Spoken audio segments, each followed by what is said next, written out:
We may be getting closer to hearing why this 747 crashed. The NTSB GO team arrived in Afghanistan today, along with representatives from the FAA and Boeing, the company that built the plane.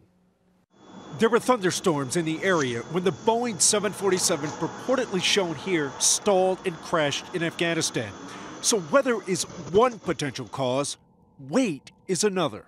The overall weight has to be within the center of gravity limits. If the cargo shifts in either direction, it's possible that it could go out of the limits. So it's not just the total, but where that weight is positioned on the plane.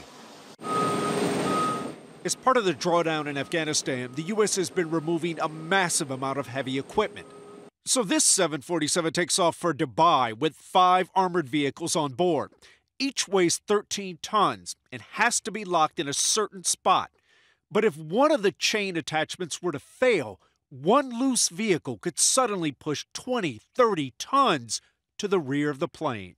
A lot of folks sitting at home are wondering what's the difference between this flight and a 747 that they might get on. Well, this is a 747-400. It is a very widely used commercial passenger-carrying airplane with an excellent safety record.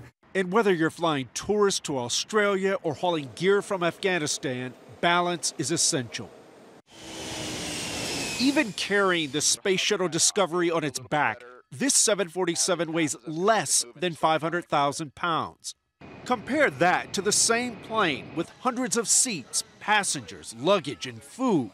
It can weigh more than 800,000 pounds.